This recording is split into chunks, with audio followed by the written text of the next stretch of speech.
아멘. 하나님 말씀 보겠습니다. 사도행전 23장입니다.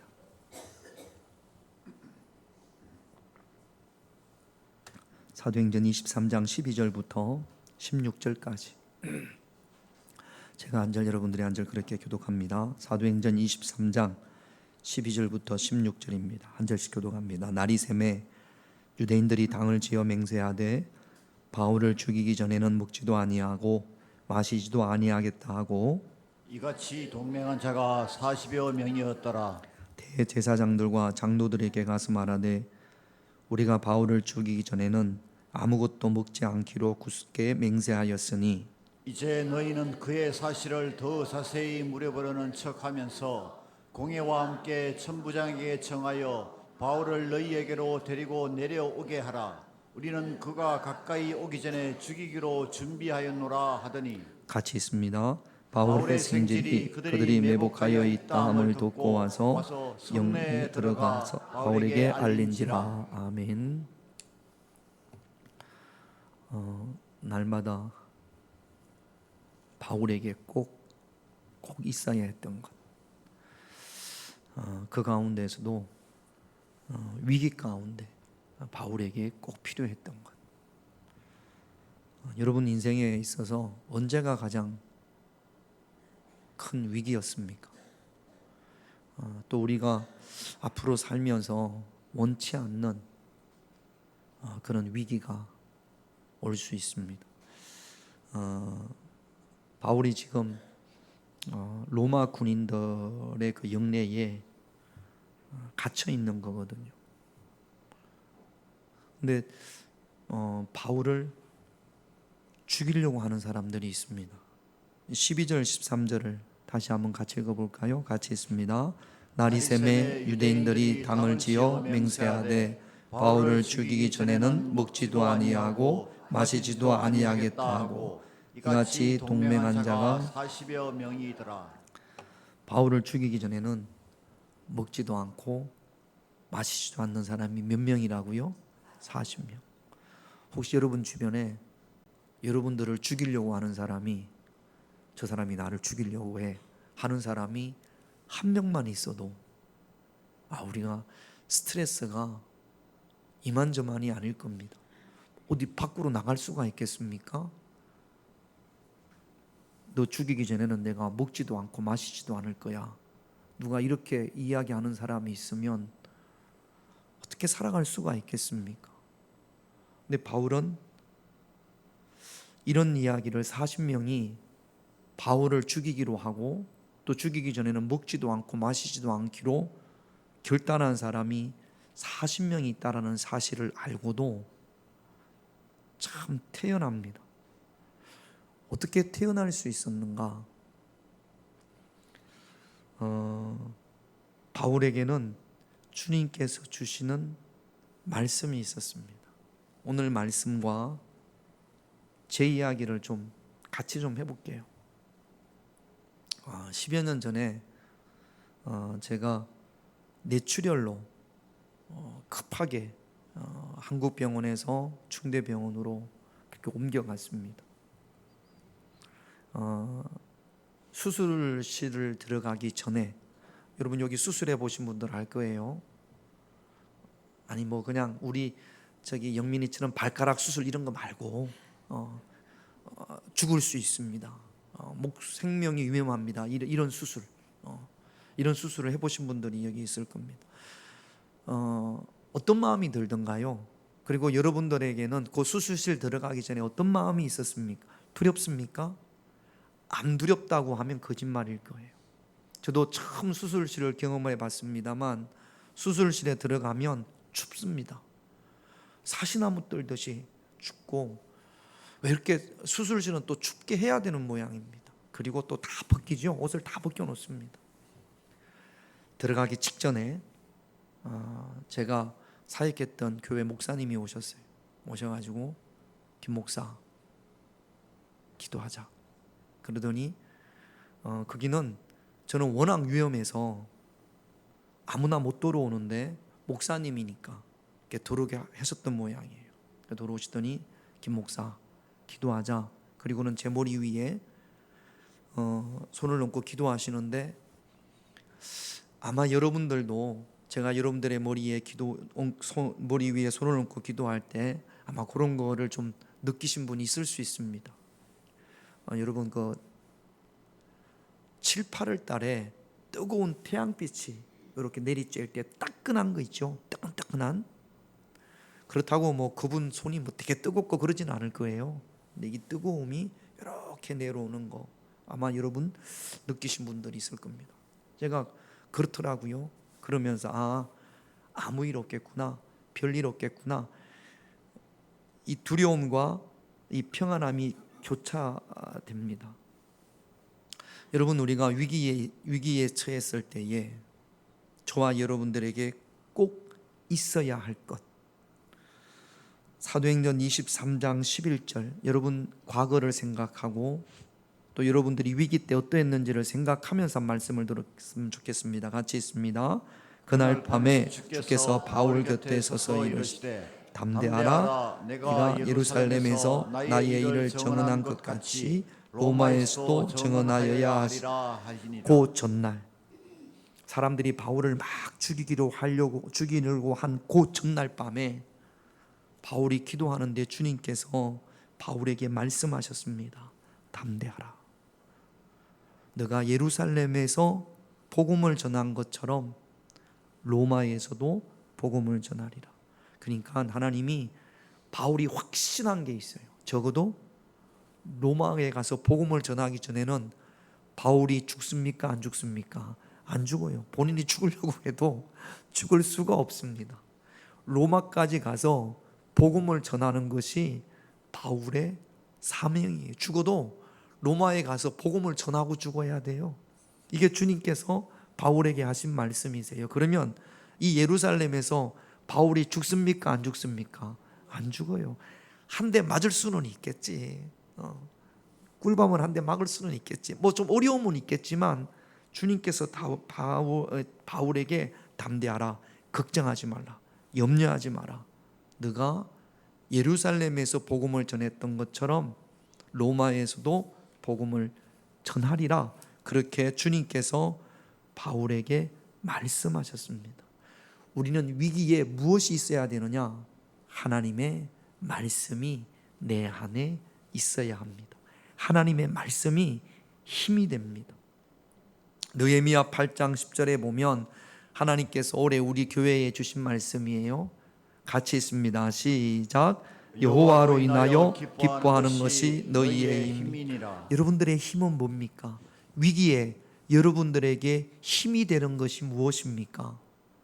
하나님의 말씀이 있어야 합니다. 평상시에는 돈도 힘이 되고 권력도 힘이 됩니다만 그런 것이 힘이 안 될 때가 있어요. 수술실에 들어가는데 돈이 무슨 소용이 있으며 권력이 무슨 소용이 있겠습니까? 그때 힘은 하나님이 내게 주신 말씀입니다.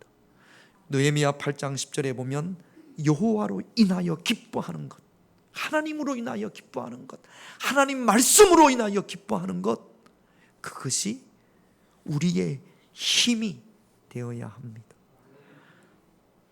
그 위기 가운데 힘이 될 수 있는 그런 하나님의 말씀이 저와 여러분들에게 있어야 합니다. 예수님께서 광야에서 40일 동안 금식하시고 시험을 받으실 때 마귀가 사단이 예수님에게 광야에 있는 돌들을 가지고 떡덩이가 되게 하라 그렇게 유혹합니다. 그때 예수님께서 뭐라고 말씀하셨냐면 마태복음 4장 4절을 볼게요. 같이 있습니다. 예수께서 대답하여 이르시되 기록되었으되 사람이 떡으로만 살 것이 아니요 하나님의 입으로부터 나오는 모든 말씀으로 살 것이라 하였느니라. 기록되었으되, 이 기록은 신명기 말씀입니다. 위기 가운데 있을 때 두려워 말라, 내가 너와 함께 함이니라. 놀라지 말라, 나의 오른손으로 붙들리라. 그 말씀이 기억이 나야 되고 그 말씀이 힘이 되어져야 합니다. 위기 가운데 하나님의 말씀이 떠올라야 된단 말이죠. 기록되었으되, 이 기록은 신명기 말씀이에요. 예수님께서 신명기 말씀에 기록된 하나님의 말씀, 성경 말씀을 예수님께서 알고 있었던 거죠. 신명기 8장 3절을 보면 같이 읽을까요? 시작. 너를 낮추시며 너를 줄이게 하시며 또 너도 알지 못하며 내 조상들도 알지 못하는 만나를 내게 먹이신 것은 사람이 떡으로만 사는 것이 아니요 여호와의 입에서 나오는 모든 말씀으로 사는 줄을 내가 알게 하려 하십니다. 신명기 8장 3절에 보면 광야에서 만나를 주신 이유가 사람이 떡으로만 사는 것이 아니요 기록되어져 있고, 예수님께서 이 말씀을 알고 있었고 가장 적절한 때 예수님께서 그 말씀을 통해서 사단을 물리치신 겁니다. 사단의 공격이 있습니다. 마귀의 공격이 있어요. 그 사단의 공격으로 인해서 우리가 우리 인생의 위기 가운데 처해질 때가 있습니다. 그럴 때 우리는 사단을 대적하기 위하여, 마귀를 대적하기 위하여 에베소서 6장 11절에 보면 전신갑주를 입어라 그렇게 말씀을 하고 계십니다. 같이 있습니다. 마귀의 관계를 능히 대적하기 위하여 전신갑주를 입어라. 그 전신갑주 가운데 마귀를 공격하는 무기가 하나 있는데 그게 성령의 금, 성령의 칼입니다. 에베소서 6장 17절을 볼게요. 같이 있습니다. 성령의 금, 곧 하나님의 말씀을 가지라. 성령의 칼이 뭐라고요? 하나님의 말씀이라고요. 다시 성령의 칼이 뭐라고요? 하나님의 말씀이라고요. 여러분 집에 칼이 어디 있습니까? 주방에 칼이 몇 개 있습니까? 저희 집에도 보니까 칼이 한 4-5개는 되는 것 같아요. 더 되나?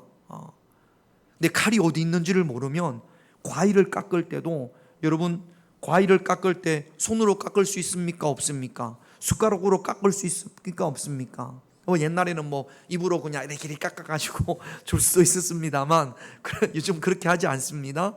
칼이 어디 있는 줄 알면 칼을 찾아서 깎으면 될 거 아닙니까? 그런데 칼이 없으면 과일을 제대로 먹을 수 있어요? 없어요? 없어요. 필요할 때 칼을 빼들 수 있어야 됩니다. 고기 자르는 칼도 있고 과일을 깎는 칼도 있고 뭐 여러 가지 그 용도의 칼이 있지 않습니까? 그 칼을 빼들어야 되는데 칼이 없으면, 그러면 적당히 대적을 할 수가 없는 거죠. 성령의 금이 뭐라고요? 하나님의 말씀이라고요. 사단의 유혹을 또는 사단의 공격을 물리칠 수 있는 칼, 하나님의 말씀이 저와 여러분들에게 있어야 합니다. 이런 유혹에 빼들 수 있는 칼, 저런 대적에 빼들 수 있는 하나님의 말씀이 저와 여러분들 안에 있어야 하는 겁니다. 바울은 그 위기 가운데 바울 안에 주님이 주신 말씀이 있었어요. 두려워 말라! 너가 예루살렘에서 정언한 것 같이 로마에서도 정언하여야 하리라. 그 말씀을 바울이 마음에 품고 있었단 말이죠. 그래서 40명이 나를 죽이려고 한다고 하더라도 너희들은 나를 죽일 수가 없어. 왜? 하나님이, 주님이 뭐 하셨기 때문에? 말씀하셨기 때문에. 그 말씀을 바울이 가지고 있었고 40명이 바울을 죽이려고 할 때마다 그 말씀을 팍 뺐을 거란 말이죠. 하나님의 말씀이, 주님이 내게 주신 말씀이 실전에서 힘이 되고 능력이 되어져야 할 줄로 믿습니다. 하나님의 말씀이 있는데 실전에서 빼들지 못하면 무슨 말씀이 있겠어요? 교회에서의 갈등이 있습니다. 가정에서의 갈등이 있습니다. 직장에서의 갈등이 있을 수 있습니다. 여러 가지 많은 갈등이 있을 수 있죠. 그럴 때 적절하게 필요한 하나님의 말씀을 짠 하고 빼들 수 있는 이것이 능력입니다. 하나님의 말씀이 힘이 됩니다. 할렐루야. 그래서 위기 가운데 꼭 필요한 것이 하나님의 말씀입니다. 말씀을 통해서 힘을 얻고, 말씀을 통해서 위로를 받고, 말씀을 통해서 지혜를 얻고, 말씀을 통해서 소망을 가지고, 말씀을 통해서 시험과 환난과 고난을 이겨야 합니다. 그래서 시편 119편 105절 말씀을 보면 같이 있습니다. 주의 말씀은 내 발의 등이요 내 길의 빛이니이다. 어두운 밤을 밝혀준다고요. 하나님의 말씀이. 하나님의 말씀이 여러분들 발의 등이 되고 여러분들이 가야 할 그 길에 빛이 되시기를 주님의 이름으로 축원드립니다. 우리가 잘 알고 있는 말씀, 이사야 41장 10절, 제가 군대 갈 때 수첩에 적어갔던 말씀이에요. 두려워 말라, 내가 너와 함께함이라. 같이 읽을까요? 시작.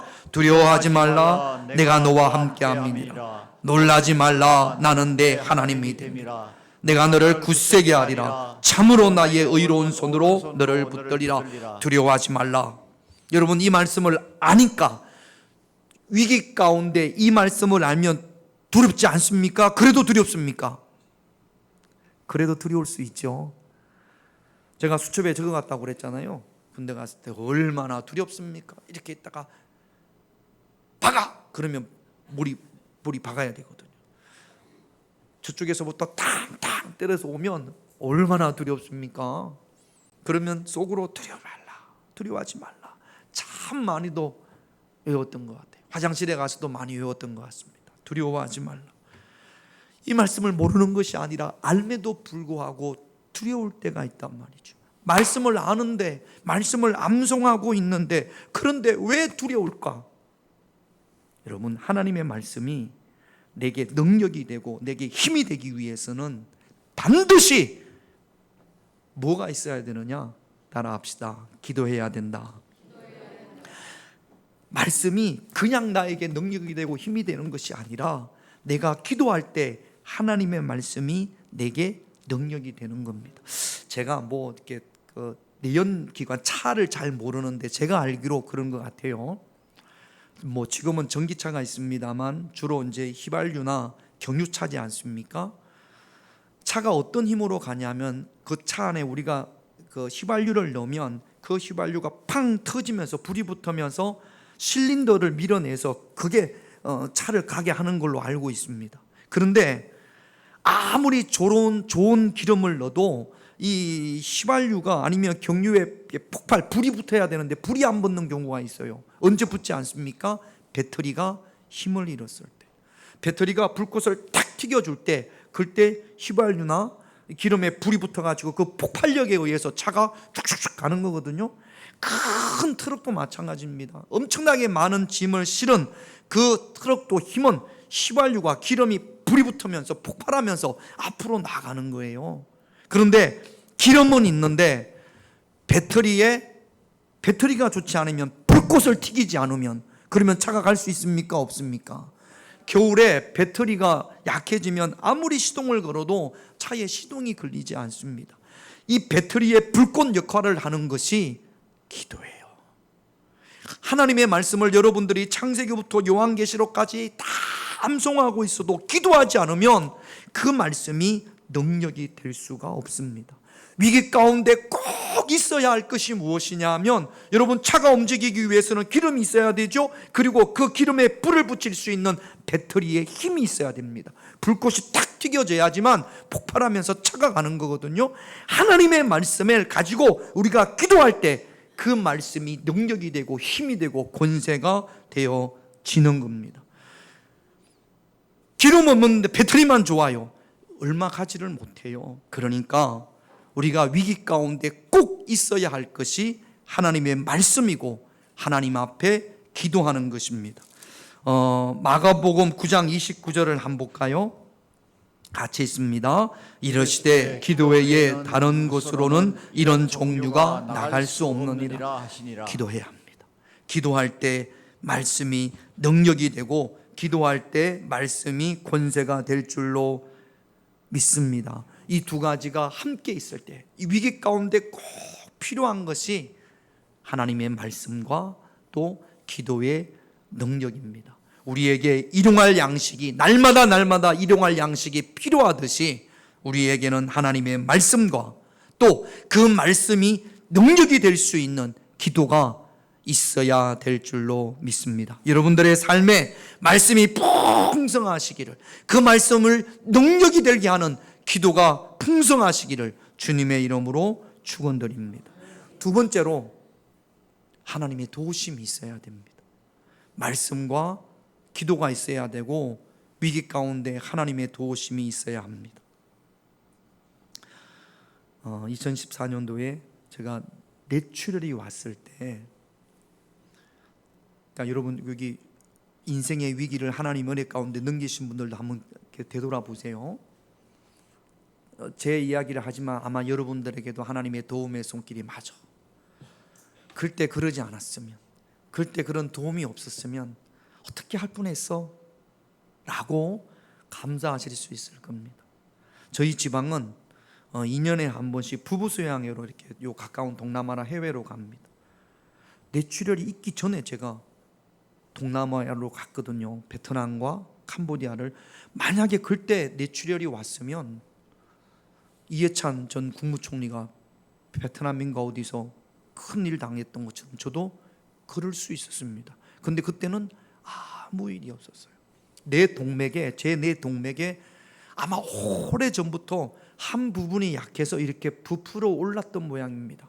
부풀어 오르고 올랐다가 거기서 터질 수 있었죠. 근데 그때 하나님께서 이렇게 막아주시고 금요일 날 한국에 와서 주일 예배 잘 드리고 월요일 날 목사님들하고 축구하다가 소리를 너무 많이 질렀나 봐요. 뺐어! 야! 똑바로 해! 막 그랬나 보죠. 골키퍼하고 탁 부딪혔는데 그때부터 머리가 아프더라고요. 너무 머리가 아팠어요. 그래서 한 게임이 끝났어요. 끝나고 이런 적이 없었는데 왜 이렇게 머리가 아프지? 도저히 뛸 수가 없어서 이야기를 하고 저기 계룡시에 있는 운동장에서 했는데 한쪽 저 교통에 가가지고 너무 머리가 아프니까 구토가 나고 그래서 이렇게 누워 있었습니다. 그리고 다른 사람들은요, 제가 누워 있는 것에는 아무런 관심이 없어요. 축구하느라고 이기느라고 크기만 그렇지 저한테 어느 한 놈 와보는 놈도 없었습니다. 그냥 제가 이렇게 누워 있다. 너무 머리가 아파서. 제가 없어가지고 제가 이렇게 누워 있는 그 게임에 우리 팀이 졌어요. 그러니까 이제 선배 목사님들이 야, 김 목사 이거 좀 안 되겠어? 그렇게 부탁을 하니까 그 머리가 아픈데도 안 할 수가 없잖아요. 제가 필요하다는데 또 가서 열심히 또 한 게임을 뛰었습니다. 그 다음은 도저히 감당할 수가 없어요. 그래서 나와서 집에를 가야 될 것 같아. 근데 제가 차를 가지고 온 게 아니잖아요. 같이 타고 왔으니까 막 시합하는 사람들한테 집에 가자고 할 수도 없고, 큰일 난 줄 알았으면 구급차라도 부를 텐데 그럴 줄은 몰랐죠. 마침 그럴 때 제가 섬기는 교회 장로님이 한 분 오셨어요. 그래가지고 옆에 있길래 장로님, 제가 몸이 너무 안 좋아서 집에를 좀 가야겠습니다. 그랬더니 그 장로님이 농담으로 여겼는지 그렇게 심각하게 생각을 안 했는지 밥 먹어야지 어디 가요? 밥이나 먹고 가야지. 그러니까 부탁을 할 수 있어요 없어요? 없어요. 더 이상 말을 못 하겠더라고요. 그래서 이렇게 있는데 장로님이 목사님 가시죠. 그래서 아니 식사하셔야 된다면서요. 그랬더니 밥이야 나중에 먹으면 되죠. 그리고 집으로 왔습니다. 오는 중간중간에 내려서 토하고, 제가 멀미를 안 하거든요. 토하고 또 토하고 또 토하고 집에 왔어요. 우리 사람이 깜짝 놀랐습니다. 아침에 내가 오늘 가서 몇 골 넣고 와야지, 이기고 와야지 그러고 왔는데 이러고 왔으니까 나 머리가 너무 아프다, 병원을 가야겠다. 그래가지고 우리 집사람이 택시를 부르려고 하는데 난 택시를 못 하겠다. 오다가 또 몇 번을 토했다. 그리고 우리 집사람하고 같이 가까운 여기 한국병원을 갔습니다.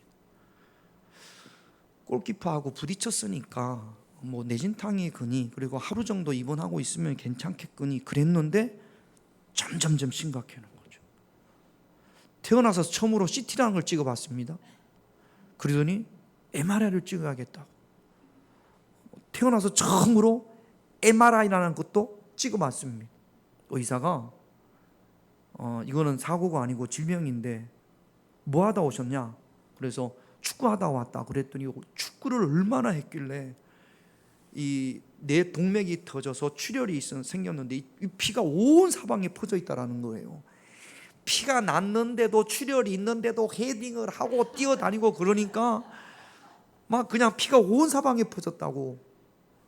저는 온 사방에 퍼져서 저는 살은 줄 알았어요. 근데 또 그게 더 안 좋은 거라고 하더라고요. 아무튼 그래서 의식이 그대로 있습니다. 우리 사람도 있고 밤새 토했어요. 밤새 구토가 나고 거기서 검사를 하고 전혀 차도가 없었어요. 밤새. 그런데 말이죠, 여기 대학병원에 교회 집사님 한 분이 거기 원무과에 계셨어요. 어떻게 제 이야기를 알았어요? 그분이 팔딱팔딱 뛰면서 그 대학병원에 뇌 쪽에 가장 수술 잘하시는 분이 누군지를 막 수소문을 해가지고 그 교수님한테 우리 교회 목사님이 이렇게 됐는데 큰일 났다고, 교수님 어떻게 하면 좋겠냐고. 그래가지고 그분이 전화를 해서, 야, 또 자기들끼리는 뭐 신경외과 그 의사들끼리는 모임이 있는 모양이에요. 빨리 보내라. 거기 있다가 죽으면 어떡하냐, 빨리 보내라. 그래서 구급차를 타고 한국병원에서 중대병원으로 갔습니다. 가서 이제 응급실에 갔고, 아까 말씀을 드렸던 것처럼 목사님이 와 주셔서 기도하셨고, 나중에 제가 다 끝나고 한 일인데, 그 직원분, 그러니까 원무과에 계시던 집사님이 뭐라고 그러냐면, 자기는 가장 기적 같은 일이 뭐냐면, 요즘은 이게 CT나 MRI를 찍을 때 차례가 있잖아요. 그 차례를 어기면 안 된다네요. 큰일 난답니다. 근데 제 앞에 몇 명이 있었는데, 근데 제가 워낙 급하니까 의사들이 가서 우리 병원에서 가장 위급한 환자가 지금 이 촬영을 해야 되는데 좀 양보해 줄 수 있냐. 근데 5명이가 있었는데 보호자가 아무도 없고 환자들만 있었답니다. 근데 그분들이 그렇게 하시라, 그렇게 하시라. 그게 가장 큰 기적이라고 이야기를 하더라고요. 그분들이 오케이 하는 바람에 제가 순서도 안 지키고 바로 돌아가서 찍고, 그 다음에 저를 수술을 해 주시는 분은 퇴근을 해서 그 다음날 어디 멀리 여행을 하려고, 어머님이 8순인가 돼가지고 모시고 여행을 하려고 준비를 다 하고 있다가 급하게 불러가지고 다시 병원에 와서 저를 수술을 해줬습니다. 그리고 수술한 다음에는 그분은 여행을 가시고, 모든 것들이 지나고 나면 하나님의 도움이 순간 있었단 말이죠. 하나라도 어그러지면 지금 제가 여러분들 앞에서 이렇게 이야기를 할 수 없습니다. 1월 달에 병원에 갔다가 그 중대병원에서 뇌 검사를, 기능 검사를 한다고 해서 수술을 했으니까 10년이 넘었으니까 검사를 한번 하십시다. 그래서 이제 가서 뭐 손가락 이렇게 해봐라, 뭐 해봐라, 뭘 옮겨봐라, 뭐 그런 검사가 있습니다. 뇌 기능이 제가요 너무 좋답니다. 여러분, 장애도 하나 없고요, 제가 어떻게 뭐 삐뚤게 걷는 것도 아니고요, 이 수술을 한 사람 치고는 너무 기능이 좋고, 일주일 만에 중환자실에서 일반실로 올라갈 때도 일반실에서 저를 데리고 온 간호사가 자기가 그 병원에 근무하면서 이 수술 받고 이렇게 컨디션이 좋게 올라오시는 분은 환자분이 처음입니다. 그렇게 말씀을 하시더라고요. 순간순간마다 하나님의 도우심이 있었어요. 그래서 저는 지금도 그때의 하나님의 도우심으로 인해서 좀 자신감이 있어요. 웬만하면 저는 하나님이 지켜주시니까 제 사명을 다할 때까지. 여러분, 바울도 마찬가지입니다. 여러분, 이 가운데 수술하셨던 분들도 되돌아보면 그때 그게 없었으면, 그 도움의 손길이 없었으면, 그러면 이 자리에 못 앉아 있지. 여러분들이나 저나 순간순간 하나님의 도우심이 있고, 안타까운 것은 그 하나님의 도우심이 있음에도 불구하고 그 하나님의 도우심이라는 사실을 고백하지 못하는 사람들, 그 다음에는 도움이 없습니다. 그 하나님의 도우심에 감사하고 고백하는 그 입술에 하나님께서 또 다른 도우심을 주실 줄로 믿습니다. 40명이 바울을 죽이려고 한단 말이죠. 그런데 이 사실을 바울의 생질이 알았어요. 16절을 볼게요. 같이 있습니다. 바울의 생질이 그들이 매복하여 있다 함을 듣고 와서 영내에 들어가, 어떻게 알았는지를 모르겠어요. 바울의 조카가 40명이 바울을 죽이기 전에는 먹지도 않고 마시지도 않겠다라는 이야기를 어떻게 해서 알고, 이 사람이 교회 다니는 사람 아닌 것 같아요. 이름도 없고 이 사람에 대한 이야기가 성경에 이거 외에는, 여기 이곳 외에는 어디에도 기록된 적이 없습니다. 그런데 와서 바울에게 알립니다. 삼촌을 죽이기 전에는 먹지도 않고 마시지도 않겠다고 한 사람이 40명이나 돼요. 그 사실을 바울이 알았습니다. 그리고 바울이 그 사실을 알고 생지를 천부장에게 보내서, 이렇게 바울을 죽이려고 하는 사람들이, 바울이 지금 로마 군영 안에 붙잡혀 있죠. 공회에다가 이야기를 해가지고 한 번 더 우리가 이 사람의 이야기를 듣고 싶습니다. 공회로 좀 보내주세요. 그래서 바울을 이 로마 군영에서 공회로 보낼 때 골대 죽이려고 40명 이렇게 매복하고 있다가 골대 죽이려고 작전을 다 짰단 말이죠. 그런데 이걸 누가 알았어요? 바울의 생질이 알았어요. 그래서 이야기를 했습니다. 그랬더니 로마의 천부장이 알았습니다. 여러분들이 바울을 죽이려고 하는구나.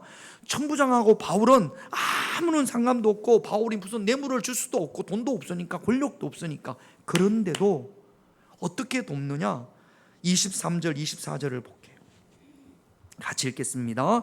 백부장 둘을 불러 이르되 밤 삼시에 가이사랴까지 갈 보병 200명과 기병 700명과 장병 200명을 준비하라고 하고, 또 바울을 태워 총독 벨릭스에게로 무사히 보내기 위하여 짐승을 준비하라. 백부장은요 100명의 장이에요. 100명의 장. 백부장 둘이면 적어도 200명이 움직이잖아요. 여기 보면 밤 제 3시면 9시입니다. 다 퇴근할 때란 말이죠. 그런데 9시에 천부장이 백부장 둘을 불러요. 야, 바울을 지금 이 예루살렘에서 총독이 있는 가이사랴로 보내야겠다. 그런데 40명이 죽이려고 한다 라고 이야기하면서, 자 보세요. 보병 몇 명? 200명. 걸어다니는 사람, 칼 가지고 있는 군인 몇 명? 200명. 기병, 말 탄 사람 몇 명? 70명. 그 다음에 창, 긴 창을 들고 있는 로마 군인 몇 명?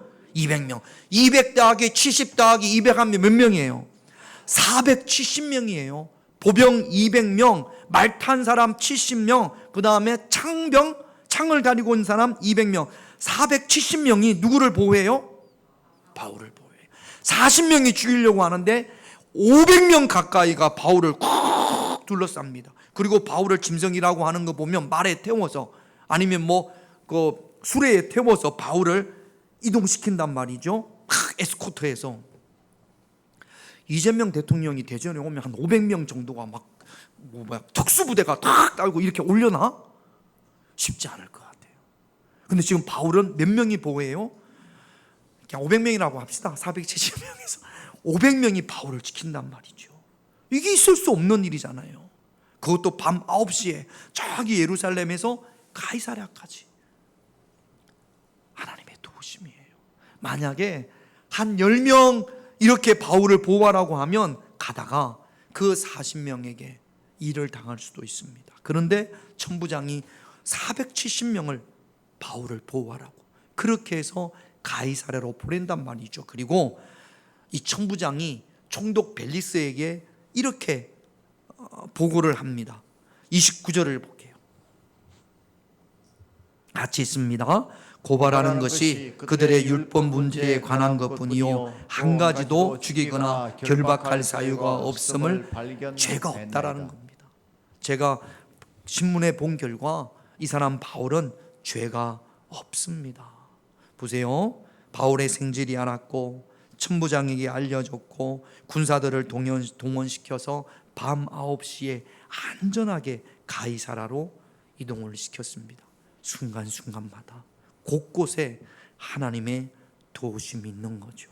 하나님은요 믿는 사람들만 통해서 도우시는 것이 아니라 하나님을 알지 못하는 이들을 통해서도 동원해서도 하나님은 바울을 도우시고 또 하나님은 저와 여러분들을 도우시는 줄로 믿습니다. 우리가 알지 못하는 순간순간 하나님의 손길이 있음을, 하나님이 함께 하심을, 하나님이 인도하심을 우리가 고백해야 합니다. 하나님의 손길은 아주 세밀하고 면밀하게 지금도 저와 여러분들을 돕고 계시는 줄로 믿습니다. 하나만 더, 제가 몇 번 말씀을 드렸습니다만 이것도 목회할 때 제가 경험한 거예요. 교회 권사님 한 분이 60대 중반 되는 권사님 한 분이 요도 결석으로 너무너무 아파하시는 거예요. 그래가지고 그분이 목사님 저 내일 가서 병원에 가서 그 레이저로 깨는데 이게 또 깨면 나올 때 그렇게 고통스럽답니다. 목사님 깨는데 목사님 오셔서 예배 드려주세요. 그러니까 여러분 자 눈 떠요. 아닌 것처럼 뭐 하셨어? 눈 떠요, 눈 떠. 자, 목사님 예배 드려주세요. 여러분 어디 수술 받을 때 꼭 예배 드려야 됩니다. 할렐루야. 그래서 이제 제가 저희 집 사람하고 교회 권사님 한 분을 모시고 예배 드리러 가는데, 가다가 그 권사님이 목사님 뭐라도 하나 가져가게 해요. 잠깐 차 좀 세워주세요. 그래서 세웠더니 그때가 아마 여름이었나? 하여튼 마트에 가더니 수박을 하나 이렇게 사오셨어요. 이거 드리자고 그래가지고 이제 가서 뭐 기도 예배 드리고 그다음에 안수하고 그렇게 잘했어요. 그리고 집에 왔습니다. 그리고 그 다음날 이제 그 요로결석을 깨는 그때 병원에 갔다 오셔서 전화를 이제 저희 집에 했던 모양이에요. 우리 집사람이 봤더니 우리 집사람이 권사님 할렐루야 할렐루야 그러는, 좋은 거예요 나쁜 거예요? 잘 깨졌나 보다. 잘 깨져서 잘 됐나 보다. 이제 저는 옆에 있으면서 그랬나 보다 그렇게 생각을 했습니다. 근데 안 깼어요. 갔더니 없어졌어. 돌이 어디로 갔을까요? 여러분 수박 먹으면 결석이 다 나갑니까? 물 먹으면 나갑니까? 맥주 많이 먹으면 나갑니까? 그러면 병원이 필요 없게 맥주만 잔뜩 먹게 안 나가요. 1000명 중에 10,000명 중에 수박 먹고 나갈 사람이 한 명 있을까 말까 해요. 작으면 모를까. 여러분 수박 먹고 맥주 먹었다 작은 거 어쩌다가 한번, 그러면 병원에 가서 요로결석 깰 사람이 아무도 없게 다 수박 먹고 맥주 먹으면 되게? 안 그래요. 그런 일이 없어요. 그런데 이분은 정말로 수박 먹고 밥을 하나도 못 먹었습니다. 근데 수박을 가져갔잖아요. 밥을 못 먹으니까 수박이라도 좀 먹자 싶어서 반 통을 다 먹었답니다. 반 통을. 그리고 그 다음날 갔더니 돌이 나간 자국만 있더래. 싹 없어졌단 말이죠. 수박 먹고 났습니까? 예배 드리고 기도해서 났습니까? 나갔습니까? 예배 드리고 기도하고 수박 먹어서 그래서 나간 거죠. 누구의 도우심이에요? 하나님의. 그때 권사님이 가다가 수박을 예배를 안 드렸으면, 수박을 안 사갔으면, 그 집은 그러면 수박 먹으면 나갈 줄 몰라가지고 수박을 안 먹었나? 아니에요. 그러면 수박을 사시는 분은 요거 먹고 결석 나가라고 그렇게 수박을 샀을까요? 전혀 그런 지식이 없어요. 마트에 들어갔는데 제일 눈에 띄는 게 뭐예요? 권사님 수박 먹으면 날 줄 알고 수박 사셨어요? 이분은 결석에 수박 먹으면 나간다라는 생각 자체가 없어요.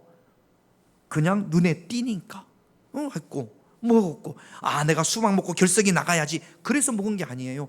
밥을 전혀 못 먹어서 밥을 전혀 못 먹어가지고 수박이라도 먹자 싶어서 먹은 거거든요. 그런데 세상 사람들 말로 아다리가 딱딱딱 맞은 거죠. 우리는 아다리라고 하면 안 돼요. 아다리가 아니고 우리는 뭐예요? 누구의 도우심? 하나님의 도우심. 여러분들의 삶에는 어떤 하나님의 도우심이 있습니까? 우리의 삶에 반드시 있어야 할 것, 바울의 삶에 반드시 있어야 했던 것이 말씀과 기도와 하나님의 도우심입니다. 우리도 마찬가지예요. 반드시 있어야 할 것 세 가지 뭐라고요? 하나님의 말씀, 기도, 도우심이 있어야 될 줄로 믿습니다. 기도 제목 볼게요. 같이 있습니다. 1번 시작. 날마다 하나님의 말씀이 내게 능력이 되게 하옵소서. 하나님의 말씀이 내게 능력이 되려면 어떻게 해야 돼? 뭘 해야 된다고요? 기도해야 돼. 기도로 스파크를 일어날 때, 그때 하나님의 말씀이 능력이 되는 겁니다. 2번 같이 있습니다. 날마다 주님의 도우심을 구하게 하옵소서. 날마다 주님의 도우심이 있어야 합니다. 찬양하고 이 두 가지 기도 제목 가지고 우리 잠깐 하나님 앞에 다 같이 기도하겠습니다.